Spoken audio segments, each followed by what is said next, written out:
આરોગ્ય શિક્ષણ સામાજિક જાગૃતિ અને આપત્તિ વ્યવસ્થાપન સહિત સામાજિક સેવા અને લોક કલ્યાણના કાર્યો સાથે જોડાયેલા સંભાવ ટ્રસ્ટે આદિવાસી વિસ્તારમાં દીકરીઓના શિક્ષણ અને કૌશલ્ય તાલીમ માટે ખાસ પ્રયાસ હાથ ધર્યો છે.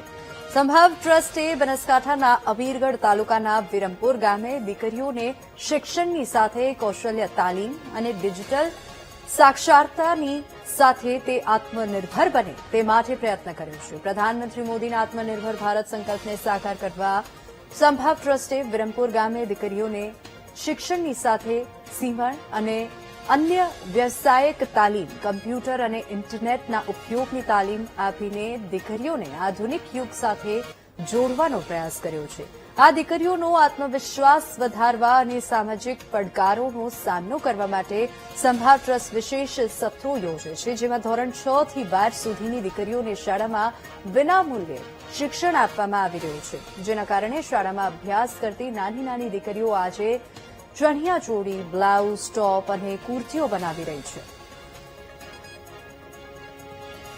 તો સંભાવ ટ્રસ્ટની આ અનોખી પહેલ ધોરણ 6 થી લઈને 12ની દીકરીઓને વિનામૂલ્યે શિક્ષણ આપવામાં આવી રહ્યું છે. શિક્ષણની સાથે સાથે સીવણ અને અન્ય વ્યવસાયની તાલીમ પણ આપવામાં આવી રહી છે. કમ્પ્યુટર અને સીવણમાં પણ દીકરીઓ માહિર બને તે પ્રકારની તાલીમ આપવામાં આવી રહી છે.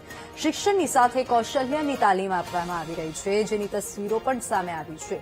તો ડિજિટલ સાક્ષરતાની સાથે આત્મનિર્ભર બનાવવાનો પ્રયાસ સંભાવ ગ્રુપે કર્યો છે. સંભાવ ટ્રસ્ટે દીકરીઓને મદદ કરી છે અને વિનામૂલ્યે તેમને શિક્ષણ અને તાલીમ આપવામાં આવી રહી છે, જેથી કરીને દીકરીઓ ક્રાંતિકારી સિદ્ધિ મેળવી શકે અને આત્મનિર્ભર બની શકે.